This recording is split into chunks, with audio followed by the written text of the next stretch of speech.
fluently. That fluency feels like the truth, even if the information is false. Studies show even false claims labeled as false can seem true after repetition. For example, the 2020 election was stolen. TikTok, educational purposes only. No evidence, but repeated by Trump and right-wing media until it became a core belief among many. Still to this day, still talking about it. Emotional appeal overrides logic. Lies that trigger fear, pride, anger, or tribal loyalty are more likely to override the truth or facts. People are more likely to believe what feels right than what is probably true.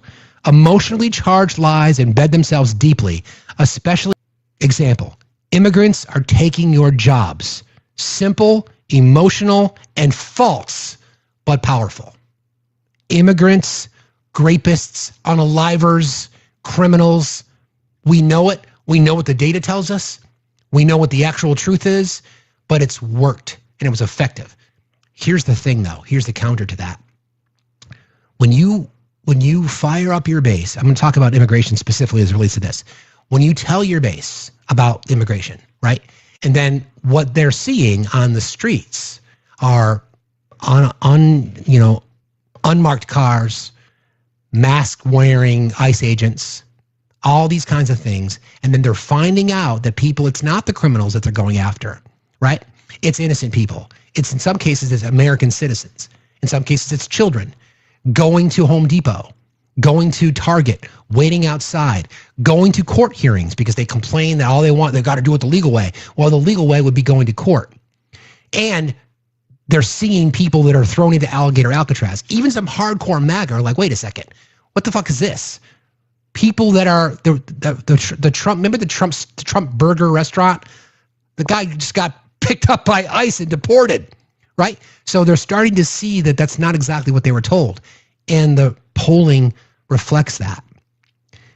Upside down in polling is to how he's handling immigration, especially from independents. Social reinforcement echo chambers. When everyone around you believes a lie, it becomes harder to reject. Social media algorithms and partisan news outlets create information bubbles. People begin to trust only sources that confirm their beliefs, rejecting all others as fake. For example, Q grew through online communities, reinforcing the same false narratives without outside challenge. And then delegitimizing the truth tellers. To turn lies into truth, authoritarians have to discredit the institutions of truth. For example, journalists are labeled as enemy of the people. Scientists are political hacks. Judges are radical activists. And elections are rigged. Not only is that from the authoritarian playbook, but those are all examples of the tenets of fascism. When people stop trusting neutral facts, anything can become true if it comes from the right source. Example, Trump claiming only I can fix it while attacking courts, media, and intelligence agencies. End of the day, it comes down to like exhaustion and confusion. Exhausted people will stop thinking critically, leads people to disengage, and then makes them say, well, nobody knows what's true anymore, right? That confusion itself becomes a tool. It lowers resistance to the dominant narrative because people are too tired to fight it. Example, Russia's tactic of spreading dozens of conflicting stories about a single event, like Ukraine, like the MH17 downing of that jet. Summary, how it becomes a truth. Repeat it endlessly, make it emotional, surround people with believers, discredit the truth tellers, make the lies simpler than the truth, and then overwhelm and confuse the audience. So I don't know how we get out of this cycle, because we can use the Bureau of Labor Statistics as a perfect example. Someone who did their job similarly to the way they did it in the Biden administration, right? That person, Erica McEfferter, I forget how to pronounce her name. I don't want to doctor it. She was the person that was in the same role that she just got fired from back in August of last year. Revised job numbers during the Biden administration, down 818,000 jobs in August, 3 weeks after Kamala declared her candidacy, leading up to the election. Now, the claim from Trump is that I fired her because she manipulated the data to support Biden. On the contrary, sir, the data was the data, And that negative 818,000 would certainly be a benefit to you and not to them. So this is an example. Okay, so I did a little bit of an exercise. I was just curious, so I got to pivot over to Grok here. Hang on one second. So I asked Grok, what would Trump's presidencies look like if he had not told 30,000 lies? If Donald Trump had not told over 30,000 lies during his presidency, the character and outcomes of his administration would have been radically different, politically, culturally, and institutionally. These are the thoughts, okay? Institutional trust would be higher. Public confidence in the media, elections, the CDC, the FBI, the courts, etc., would not have eroded as deeply. So what Grok did here is to say, okay, these are the areas that have been impacted, public trust, right? And if he had not told these lies, we wouldn't have these, we wouldn't have this lack of public trust in these institutions. Again, going back, let's rewind the tape, going back to what authoritarians do. When you want to manipulate your base, you tell them lies, you attack every institution, you claim that I alone can fix it. So if that didn't happen, then we wouldn't have this distrust, because the right wants to blame the left for sowing doubt. Well, okay. Well, you know, we're not the ones saying that these elections are rigged. We're not the ones that are saying that you can't trust the science. We're not the one that's saying you should ignore the law or the rules of judges. That's coming from the right by design, particularly from the Trump administration. The fake news and deep state narratives likely wouldn't have taken root among tens of millions of Americans. More citizens might still trust democratic institutions and the electoral process. J6 may never have happened or would have lacked the same justification. Policy debate could have been more fact-based if Trump didn't tell 30,000 plus lies. Many policy decisions were undermined or distorted by lies. C19. Trump downplayed the virus, lied about masks and testings, and pushed false cures. Public health trust had cratered. The economy, he exaggerated job growth, tax cut effects, and trade deal impacts, making meaningful accountability difficult. And in immigration, repeated falsehoods about crime, MS-13, etc. Without the lies, the public might have better understood policy stakes, leading to less division and more informed debate. Simple. Trump's lies fueled the Mueller probe. His misleading statements worsened the obstruction case. The Ukraine impeachment, denying the quid pro quo despite all the evidence, and then constant scandals driven by more of his false cover-ups than the underlying behavior. With honesty, Trump may have avoided both impeachments, or at least faced less severe fallout. Governance could have been more stable and less scandal-driven. These are all based on his lies. Again, this is just a supposition, right? Just supposing he didn't tell lies. One narrative. He might have expanded his coalition. Trump's base loved his style, but his lies alienated moderates, independents, and even some conservatives. Without the lies, he may have retained suburban voters, women and college-educated white voters who liked his policies but disliked his chaos. His approval ratings may have consistently stayed in the high 40s or even low 50s instead of the mid to low 30s of which they are now, enough to win re-election. Result, a more honest Trump may have served 2 full terms or at least avoided the dramatic post-election fallout of 2020. I said this before. If he had handled COVID properly, if he had just been honest with the American people and just shared the information, even deeper than that, if he had said, we are the United States of America, we are gonna kick C-19's ass better than any country. You could have had MAGA branded masks. You could have done all these kinds of things. If he had done that properly, he would have won the 2020 election in a landslide, in my opinion, because that was it easily. We could easily poke holes in his response. If he had just been honest with the American people and had accepted the results of the election, right? We wouldn't be in this place that we're in now.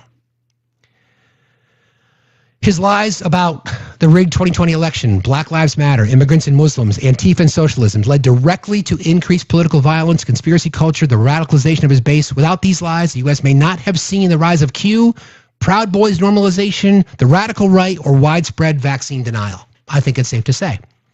He might have been more respected by history if he hadn't told all these lies. Despite real achievements, judicial appointments, deregulation, First Step Act, Operation Warp Speed, Trump's legacy is tarnished by J6, election denialism, historic dishonesty, and then attacks on democracy.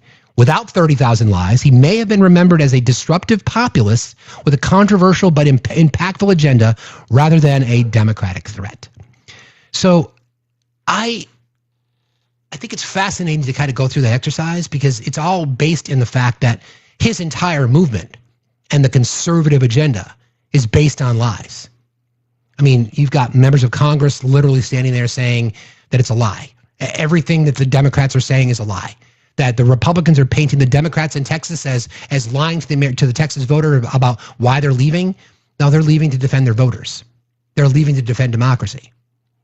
Everything is about the lie, the perpetuation of the lie. And think about this, like when you told a lie to your parents when you were a kid, of course, I never told my parents any lies as a kid. Not one, never. When you think about the lies you might have told your kid, when you told as a kid, what ends up happening is that you might forget the details of your lie, or something you say kind of blows that lie up. This is where they are now, right?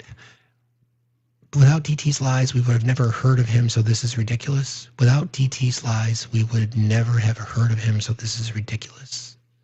It's just an exercise, Judy. You don't have to stay. That's fine. My point in this whole exercise, right, is that the simplest thing that we take for granted, honesty, has put us in this position now. Now, I can't go out, well, I'm going to go out on a limb and say that the disruptive nature of what Donald Trump brought to the body politic was attractive to many, many people. So people make the argument that there's a lot of the similar type of support for Bernie and Trump. And I disagree with the narrative specifically, but at the high level, it makes sense, right? Bernie's a disruptor, wants to challenge the norm as an independent, wants to blow the system up. That's how people saw Trump as well. But, I should say, and he's a pathological liar, narcissist, predator, criminal, abuser, et cetera, et cetera, et cetera, et cetera, all those kinds of things. So you can't just reshape his character, but he chose the autocratic path. He decided that I am going to lie to people because that's what I've got. Because I don't have any policy chops. I'm not very smart.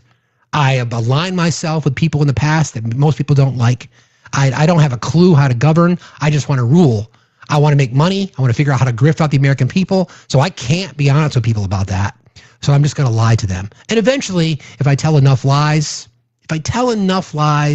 they'll probably come around and believe it. That's where they are. So I then asked Grok to frame this from a policy perspective. Imagine this. In January 2017, Trump, having defied political norms and defeated Hillary Clinton, walks onto the inaugural stage, not to stoke grievance. Remember how the carnage, the American carnage, that speech? I saw that speech. I'm like, we are so fucked. Not to stoke grievance, but to deliver a message of truth-telling, common sense, reform, still boastful, still brash, but now grounded in facts, transparency, and accountability. Imagine if he said a sentence like this. I didn't come here to lie to you. I came to blow the doors off the swamp, but we're going to do it with the truth. Real talk, real reform, year one. Rather than inflating crowd sizes or attacking the media on day one, Trump holds a press conference acknowledging America's real challenges. Low wages, opioids still rampant, veterans falling through the cracks, immigration system outdated, overburdened, and need fixing. He doesn't claim Mexico will pay for the wall, but admits the need for a modern border security system and seeks bipartisan talks. Democrats are skeptical, but a few are willing to work with a president who sticks to facts. His tax reform plan isn't sold as the biggest tax cut in history, but as a targeted plan for small businesses and working class families. Fact-based messaging wins praise from both moderates and independents. Interesting. Truth about the crisis. When C-19 hit in early 2020, Trump doesn't downplay the threat. He says, this is serious, but we're Americans. We'll beat it together with facts, with science, and with common sense. He wears a mask on TV, promotes actual experts, doesn't push bleach or hydroxychloroquine. The virus still unalives people, but more Americans trust public health guidance. Vaccine hesitancy stays low. The economic recovery is faster. His approval rating surges above 50%. Credibility brings unity. Trump focuses his rallies not on enemies, but on forgotten Americans, co-workers in West Virginia, factory workers in Michigan, farmers in Iowa. Instead of blaming immigrants, he highlights real data about automation and offshoring. He still tweets, but more often to highlight real accomplishments: historic criminal justice reform, Middle East peace deals, infrastructure progress. It's a stretch there, Grok, but whatever. His honesty begins to disarm some critics. His base stays loyal, but now a growing segment of moderates respect him. In 2020, Trump wins again in this scenario because of all these things that he's done about leading with honesty, integrity, facts, science. In 2020, he wins re-election fairly without questioning the process. He defeats Joe Biden by a narrow but legitimate margin. There's no big lie, no J6, no second impeachment. Democrats protest. Trump holds a press conference and says, they don't have to like me, but the American people spoke. Let's get back to work. Simple. The populace who told the truth. In this version of history, Trump becomes something almost unheard of, a populace who told the truth. He reshaped the Republican Party but didn't destroy democracy, disrupted Washington, didn't burn it down, left behind loyalists but not zealots, walked away not as a martyr but as a two-term president respected for what he accomplished and how. So it's a fascinating, I know. Again, this was just an exercise, guys. You guys know how my brain works. It's a fascinating exercise to me because the entire thing is just boiled down into lies, deceit, dishonesty, misinformation, propaganda, corruption, etc. You're faced with a path, right? How am I gonna lead? How am I gonna choose to lead? Am I going to just build my entire platform based on lies, disinformation, propaganda, targeting democratic institutions, blaming everybody else for my problems, or am I gonna level the American people? And I'm going to be honest with them. And I'm going to talk to them about the things that are important to them. He chose lies, corruption, deceit, dishonesty, distrust. And look what it's gotten him. It got him reelected. Right? Look what it's gotten. Look what it's gotten him. It's gotten him labeled as the worst president in American history. I don't think it's debatable. The only president that scored lower on the approval rating scale for him was him the first time. I don't know. I like to think about this in terms of what ifs or what could have been.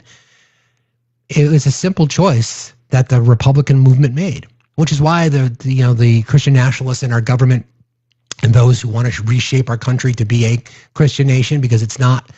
They use him. He's a useful idiot. They've used him as a tool to get what they wanted: power, to achieve status, to achieve all the things that white people were afraid of. The diversification of our electorate, our society becoming more diverse. God forbid, women having more rights. Poof! Wow. The LGBTQI community being respected for the first time. Because white people were so afraid of that, that they were going to just double down in every single lie he tells. Every single lie. And here we are. So now we are in this position where, to start the show, I said this to start, he's got so many headwinds against him, and that any one of them would likely bring down any one candidate. But because of the power that he has over his base, we'll see. Democrats leaving Texas, expressing their rights with the threat of arrest. It's just fluff. Trump's numbers with independents cratering, firing the Bureau of Labor Statistics head because they reported on data, actual evidence, the facts. 818,000 job revision, 3 weeks after Kamala declared her candidacy.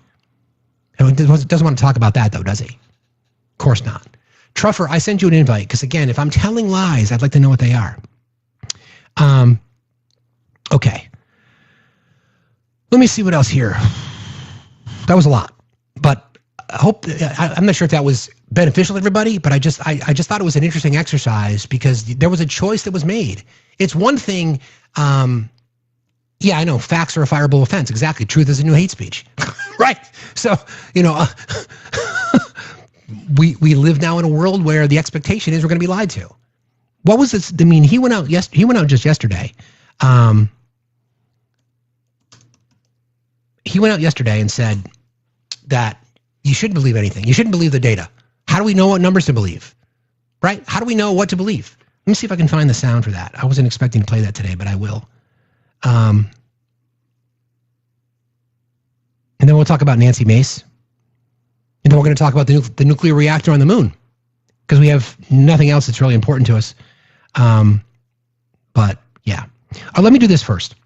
So Mike Flood, elected member of Congress, returns to his district in Nebraska. He represents a district in Lincoln, Nebraska.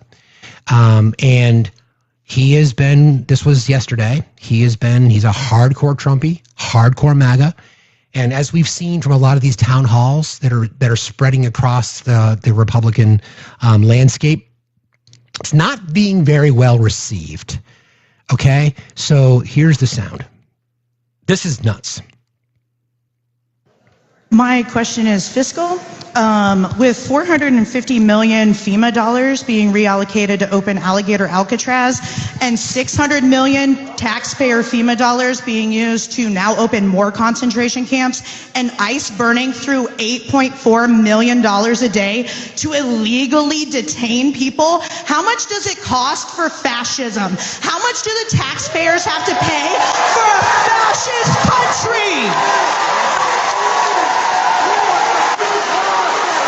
Americans went to the polls in November, and they had a choice between a Democratic candidate that had an open border, no enforcement, fentanyl, drugs, human trafficking.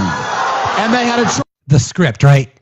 Open border, fentanyl, schmugs, trafficking, the fucking script. Choice between that and a candidate that said, close the border, get illegal immigrants out of our country. Stop the fentanyl, stop the human trafficking, stop the drugs, stop the crime, stop the violence. That's what Americans voted. You commented that. Can you hear how angry people are?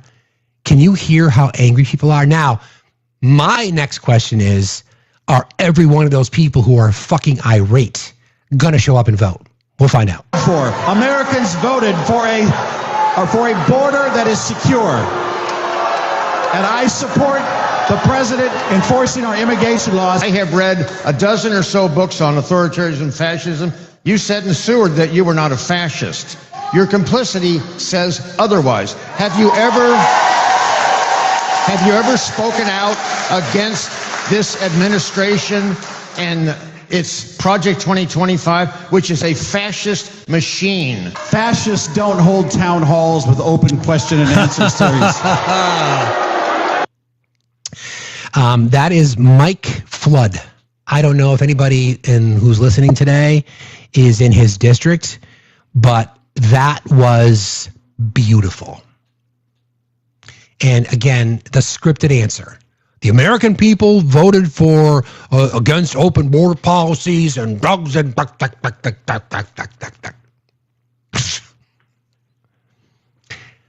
they're in trouble, and they know it, because everything, again, to go through our topic for the day, when everything is rooted in a lie, you've got nowhere to go.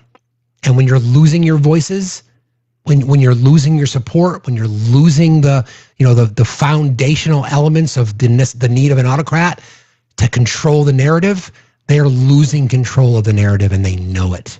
And they don't know what to do because they can't govern. Republicans do not know how to govern.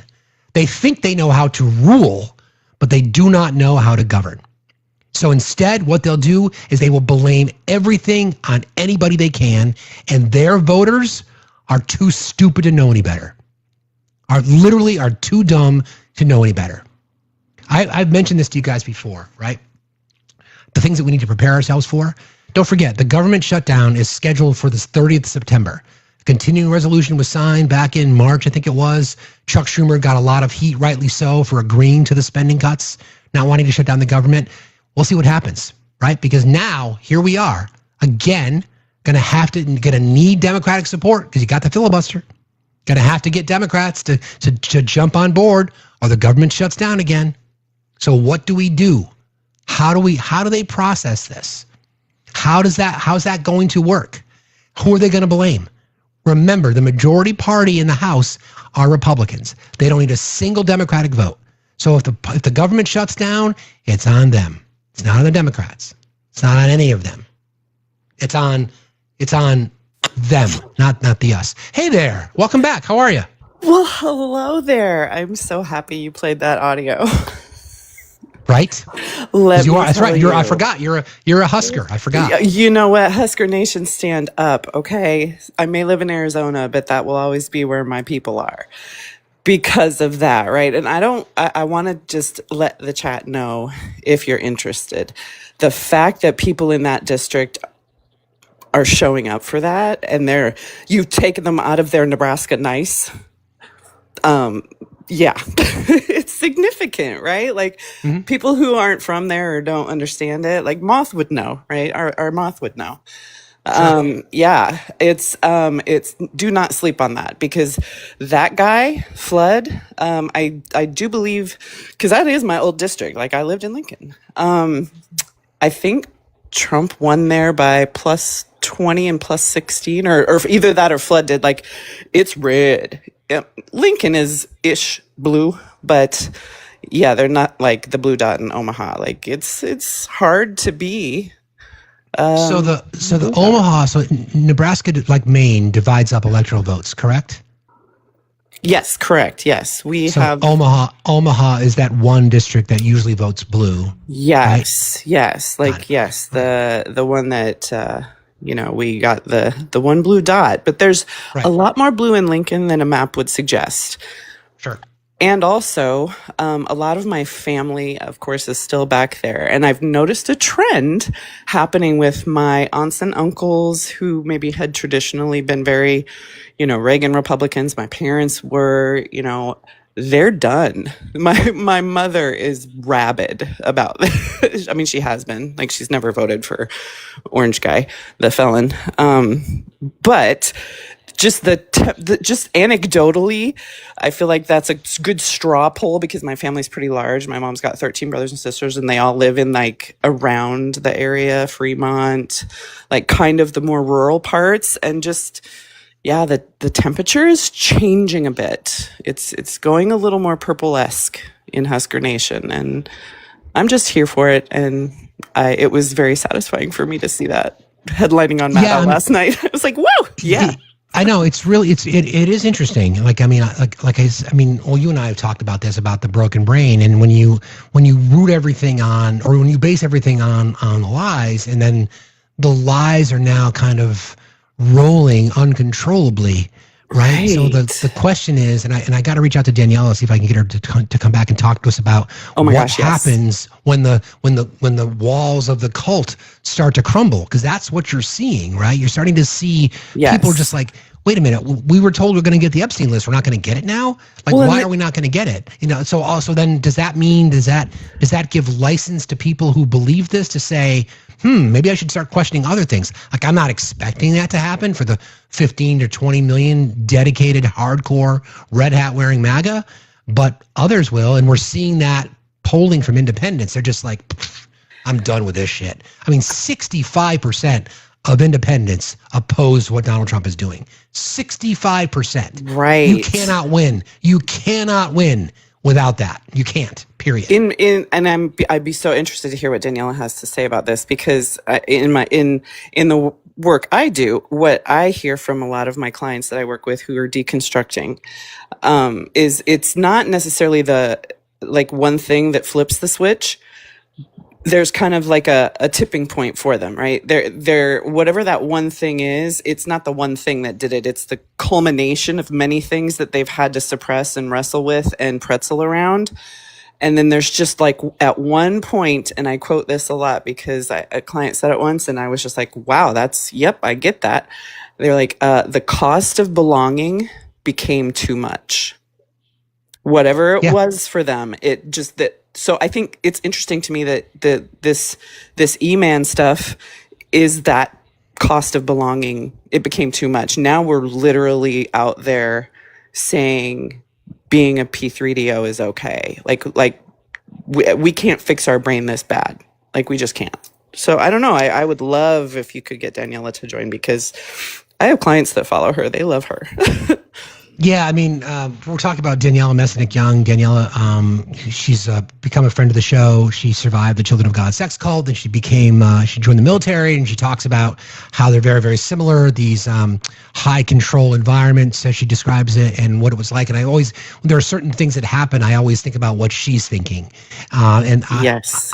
This is just a very interesting time when you've got people like Candace Owens and Tucker Carlson and members of the right-wing media and people that are on the right that are usually, with the exception of Greg Kelly, because Greg Kelly seems to think that Ghislaine Maxwell's a victim, but we'll leave him over there.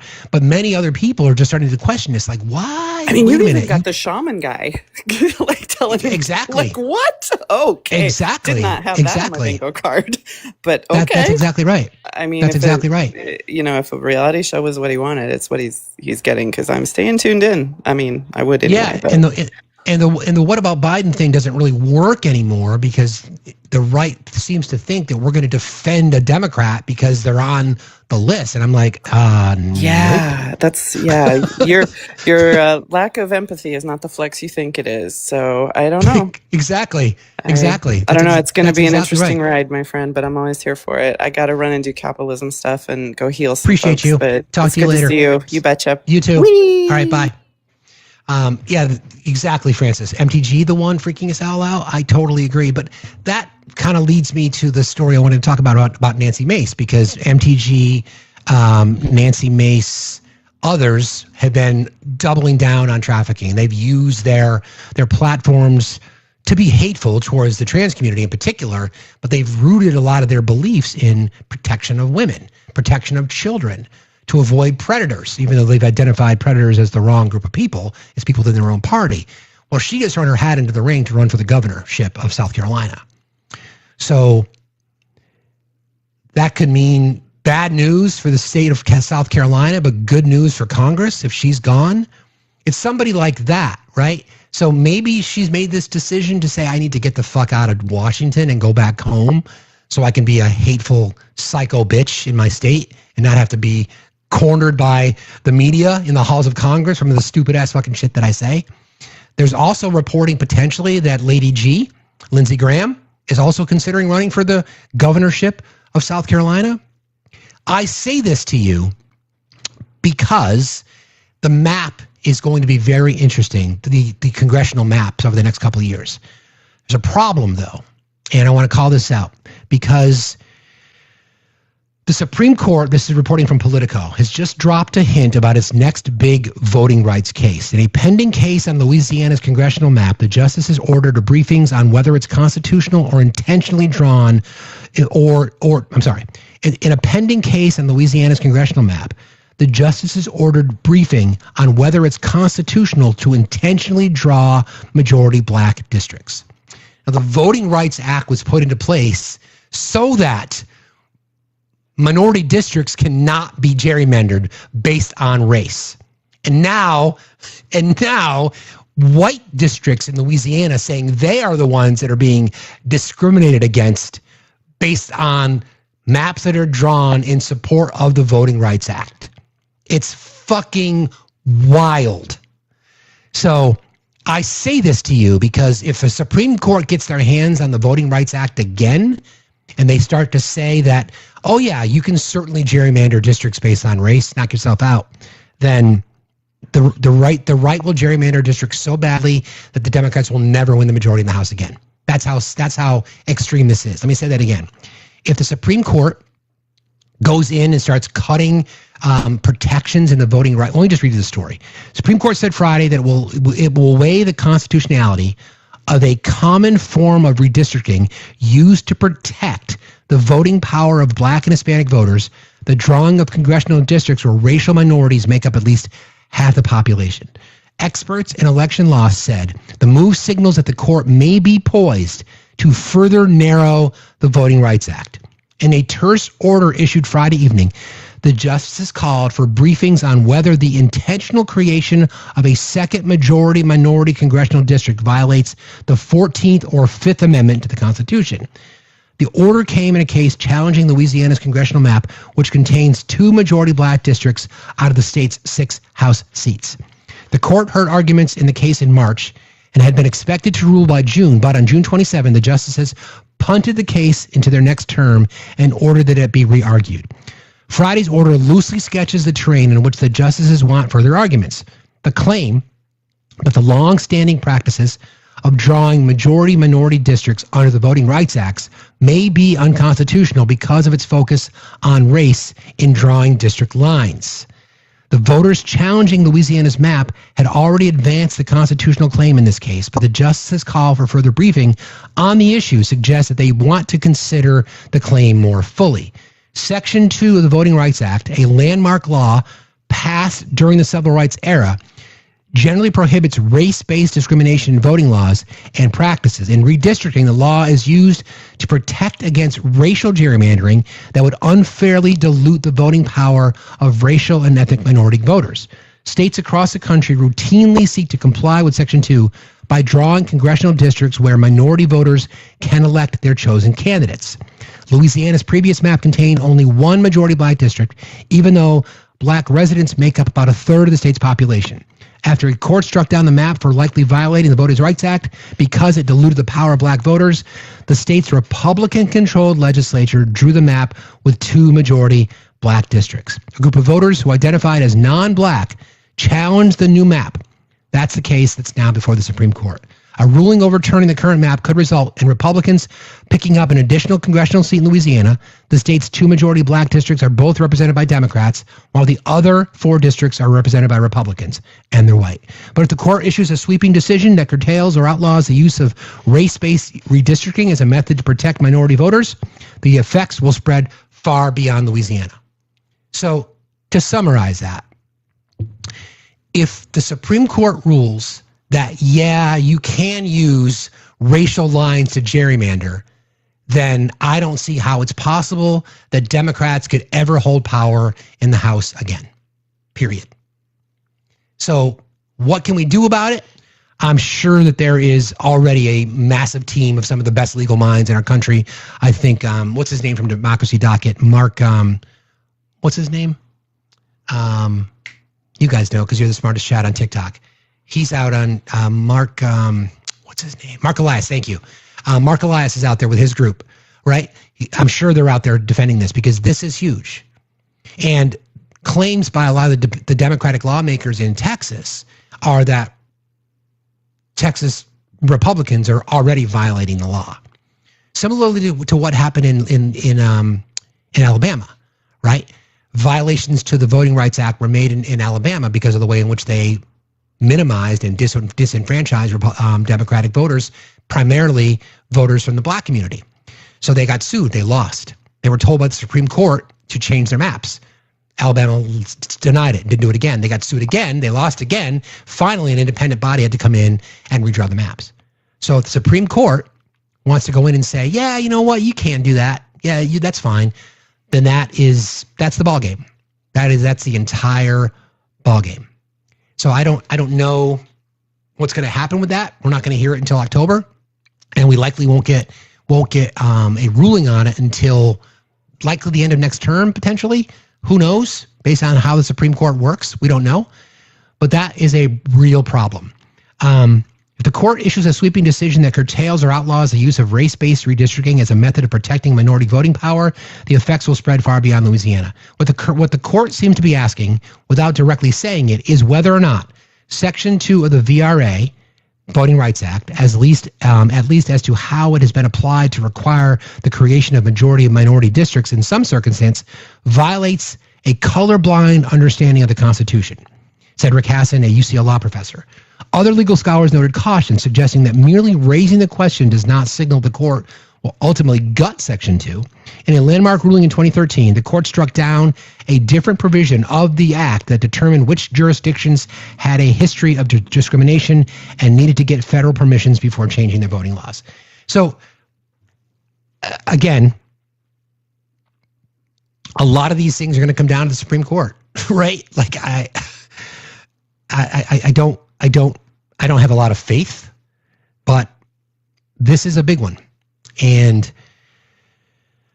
which to me gives more urgency for Democrats to do what Gavin Newsom and Kathy Hochul and J.B. Pritzker have said they're going to do, gerrymander the fuck out of their states. I read one scenario where if Gavin Newsom really wants to, he could eliminate every single Republican district in the state of California. Every single member of Congress from California would be a Democrat. I say fucking do it. Kathy Hochul could do the same thing in parts of New York. I say fucking do it. J.B. Pritzker in Illinois, I say fucking do it.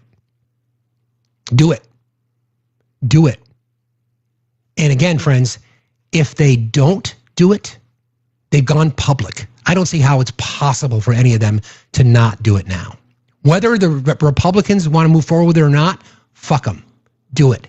And then when you get power back in the House, you pass a law that outlaws gerrymandering immediately. You do it immediately. You do that to protect against what the bullshit crap that the Supreme Court may or may not do. Okay? Now with Lindsey Graham potentially throwing his hat into the ring to be Lady G, governor of South Carolina, the map suddenly looks a little bit different. Like, I don't know. I haven't heard mention of a Democratic candidate that's willing to potentially challenge for that seat in South Carolina. But you got Susan Collins, who is a wily Cheshire cat, 9 lives kind of person. She survives politically. Don't know if she will. There's talk of Lisa Murkowski changing her party affiliation and becoming more independent. I don't know. That's a seat potentially. North Carolina, Roy Cooper has mentioned that he's going to run for Senate. Very, very popular in that particular state. I keep hearing Andy Beshear's name as a potential frontrunner or a possible presidential candidate. Andy, do the country a solid, my guy, and run for Senate in Kentucky. You're part of a family legacy there. I don't know when the next election cycle is. Is Rand Paul due up for a vote? He could be coming up. So all of a sudden the map looks a little bit different if these things start to happen. Voting is a democracy is not a spectator sport, my friends. It's not a spectator sport. We got to get out there and do it. Let me just check something real quick here. Mary Ellen, thank you for your $2. Mary Ellen is throwing down the $2 challenge. Let's get the donations moving, she says. Thank you, Mary Ellen. I appreciate you. That's very kind.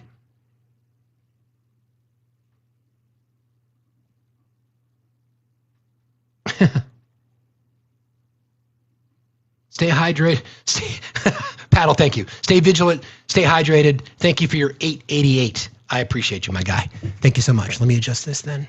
This goes to, they got to make me do math. I'm just going to say 82. Okay, thank you. All right.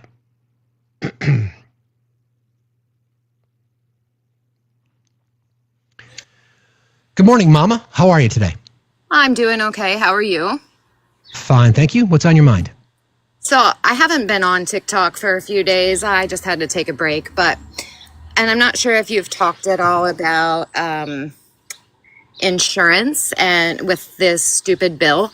But I received a letter on Saturday from the Penny Marketplace with the bill and no more tax credits. My premium in January will be going from about $20 a month to $1,400 a month for my family, which is insane. Yeah. And what's even crazier, we've talked before, my parents are mega. And, you know, I thought maybe this would be a chance to kind of change my mother's mind, you know, that this is affecting her family. And it didn't. And I told her pretty much to pound sand. Like, I can't have a relationship with her if she, you know, she said, you're blaming me for it. You can't blame me for it. Well, yeah, I can. And you know, it's funny because in her retirement, she used to make tie-dye t-shirts and sell them at a flea market. And now she buys Trump merchandise and sells it at a flea market. And I said to her, you know, you can stop profiting off of his name, and you know, you can stop just supporting him. Just stop. And she won't. She said, oh, it's going to get worse before it gets better, and it's bad. Like, what else do you want? I don't get it. Where is the line for these people? Yeah, well, people like, you know, members of your family, I count them in the 15 to 20 million that will, no matter what happens, no matter what he does or says, they will always support him. So I think they're, quite frankly, a lost cause. I mean, I know family dynamics are challenging. I get that. But I just think those folks are a lost cause, quite frankly. Oh, yeah. Yeah, definitely is. And, you know, she's never been a great mother my whole life. So, you know, I can close that chapter. It's sorry fine. about that. Yeah. I'm more worried about my family and and our insurance. You know, I've had 5 back surgeries and I lost a kidney to kidney stones. So, you know, I follow a specialist and, you know, what do you do? Yeah, I get it. I totally understand. I think there's so many people that are dealing with the real life every day to day. Some people who are not necessarily involved in politics like we are, who don't know why some of these things are happening. They want to find somebody to blame. They won't blame the policy. You know, I played some sound earlier, like, when is this the Trump economy? And even people that are connected to the Trump economy are still trying to deflect away because they know how bad it's going to get. So yeah, I'm sorry that you're in this situation, Mama. I really am. Yeah, it's insane. But I guess we'll figure it out. But until then, yeah. We will. Thanks for jumping in today. I appreciate you. Thanks a lot. Have a good day. See you later. All right, bye. You too. Bye-bye. Yeah.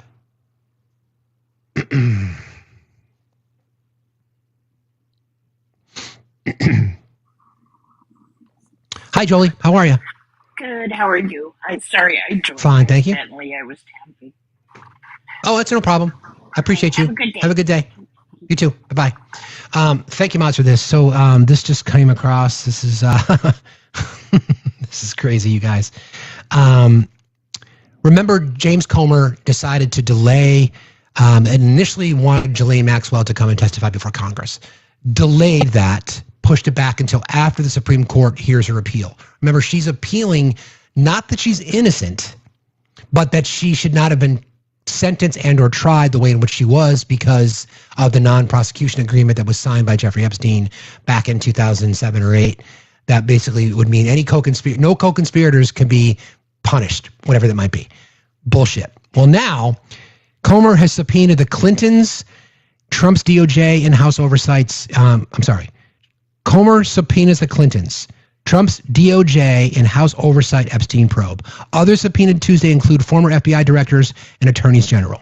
The House Oversight Committee has subpoenaed former President Bill Clinton and former Secretary of State Hillary Clinton for testimony regarding Jeffrey Epstein, Fox News Digital has learned. Committee Chair James Comer, speaking of Kentucky, sent a flurry of subpoenas related to Epstein on Tuesday morning, with the Clintons being just 2 of the people that House investigators are looking to hear from. Comer also sent a subpoena to the Department of Justice for records related to Epstein's case. Others who are being compelled to appear are former FBI Director James Comey and Robert Mueller, as well as ex-Attorney General Loretta Lynch, Eric Holder, William Barr, Jeff Sessions, and Alberto Gonzales. A House Oversight Committee panel voted to subpoena each of the individuals as well as the DOJ in 2 respective votes last month during an unrelated hearing. It comes after Comer followed through on an earlier full committee vote to subpoena Ghislaine Maxwell, a close former Epstein associate who was sentenced to 20 years in prison for her role in the scheme to exploit, abuse, traffic minor girls with Epstein for over a decade. Comer has agreed to delay Maxwell's deposition until after the Supreme Court heard a petition to overturn her conviction. However, the committee is giving the DOJ until August 19th to turn in records related to Epstein's case, Fox News Digital has learned. A DOJ spokesperson confirmed receipt of the subpoena, but declined to comment further.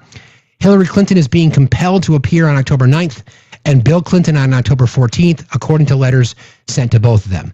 Barr and Sessions, who both served as attorney generals during Trump's first term, were subpoenaed to appear August 18th and 28th, respectively. Obama-era attorneys General Lynch and Holder are being compelled to appear on September 19th and September 30th, respectively. Former Biden AG Merrick Garland's deposition date is scheduled for October 2nd. Robert Mueller is scheduled for September 2nd, and Comey for October the 7th. Gonzales, who served as an attorney general under former President Bush, is being compelled to appear on August 26th.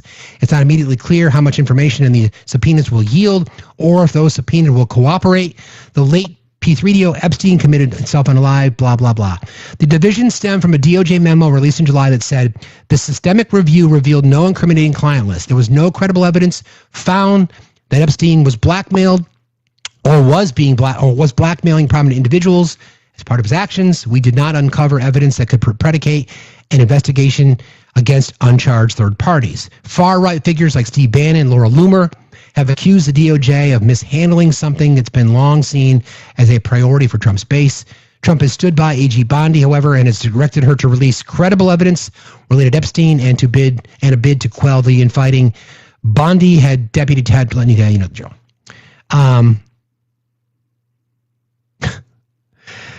This is from Caroline Levitt. Democrats have now seized on this as they wanted transparency when it comes to Jeffrey Epstein, which is an asinine suggestion for any Democrat to make. The Democrats had control of this building, the White House, for 4 years and didn't do a dang thing when it comes to transparency. Dang. Wow, Caroline Levitt swearing. Dang. She probably held the cross real tight. They didn't do a dang thing when it comes to transparency in regard to Epstein for his heinous crimes. It was the president who directed the Department of Justice and the Attorney General to do an exhaustive review of all files, which they did. So, I want you to remember the name Jim Jordan, because Jim Jordan was subpoenaed to appear before Congress and testify, and he never did. So, if I were anybody who was subpoenaed, I'd be like, nope, not going to go. Not going to do it. I'm not going to do it. But then again, it's a fucking shit show. Taxpayer dollars. It's a shit show.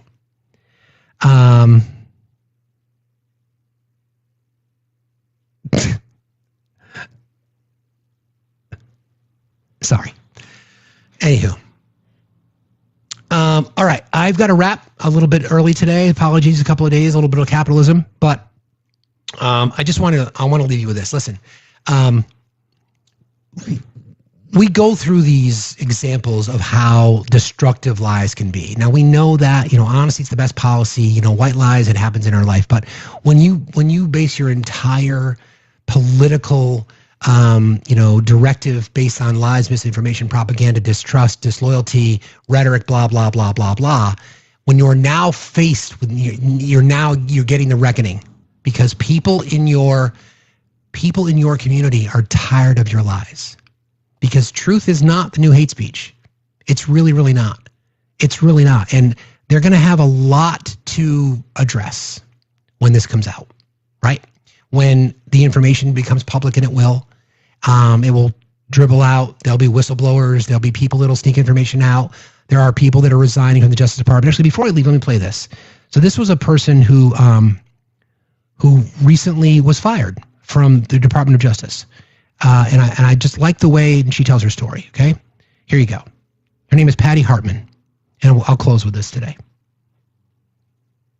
Patty Hartman spent nearly 20 years serving the U.S. Justice Department, a civil servant who loved the mission. I am not political. I do not serve a president or a party. I serve the American people. The mission was cut short Monday when Hartman was fired by a letter from Attorney General Pam Bondi. It's hard to understand why or how it's okay to remove people from their job for doing their job. You posted that we're driving straight toward an abyss. What do you mean? The rules don't exist anymore. The laws don't seem to exist anymore. Hartman is the fourth person fired since early June who helped work the largest prosecution in American history, the prosecution of Trump supporters who stormed the U.S. Capitol and beat police officers January 6th. But Hartman's case is different. She wasn't a prosecutor or an FBI agent. She was a public relations administrator, sending out her boss's news releases and helping with the content for a website and database of January 6 cases, which the Trump administration has taken offline. There used to be a line, used to be a very distinct separation between the White House and the Department of Justice, because one should not interfere with the work of the other. You think that line's gone? That line is very definitely gone.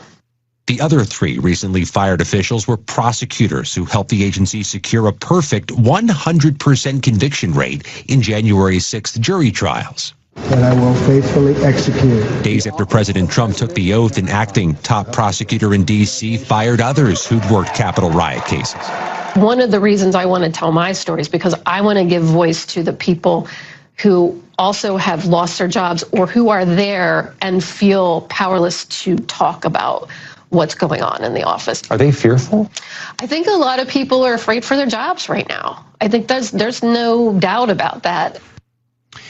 Let's just think about that for a second, right? Like you people, the BLS, the Bureau of Labor Statistics chief who put out the numbers, people in the Justice Department doing their jobs, apolitical figures, civil servants in government, people who are not there politically, they're literally just there to do the work, and they're fearing for their jobs because of a fascist, because of an autocratic leader who's the biggest fucking narcissist that I've ever seen, who is pathetic, who is a fucking predator, right? And people like that are just doing their job. They're just going out there to work, to do their job. And people in this country think that they're the threat. People in the MAGA movement and the far-right extremism thinks that people like Patty Hartman, a 17-year veteran of the Justice Department who works in PR, is a threat. Or that the BLS secretary, the person who put out the numbers, is a threat. Or judges doing their jobs are a threat. Or the media reporting out on information is a threat. Or doctors, or scientists, or teachers, or whoever it might be, or just doing their job are a threat. It's crazy. Real quick, thank you to Partay Dad for your $2. Appreciate you. We'll wrap there, friends. Who we gonna raid today, mods? You guys want to? By the way, guys, thank you for 615,000 likes, whatever the number is. We haven't hit that number in a very, very long time, so thank you so very much for that. We appreciate you. I don't know where this is gonna go, but I'm here for it. Because again, I want to say this publicly. So Gavin Newsom, if you're listening, Governor Newsom, if you don't follow through and gerrymander the shit out of your state, whether the Texas Republicans do it or not, then fuck you. Seriously, you've gone public, Mr. Newsom. You've gone public. If you'd like me to sit down on your podcast with you, I will. I certainly will. But you've gone public with this now. And if you don't follow through, we're going to hold your ass accountable. You've got to earn some votes. And this is a big opportunity for you to do the right thing. Same thing with Kathy Hochul. Same thing with Governor Pritzker in Illinois. If you don't do this, then you're screwed. We're going to raid Emma today, friends. Tell her we say hello. Thank you, mods. You guys are the best mods on TikTok. And you guys are the smartest chat there is. So thank you all very, very much. We'll see you tomorrow, bright and early, 8 a.m. Eastern time. Again, go raid Emma. We love you guys. Appreciate y'all. Have a great day. And like I always say,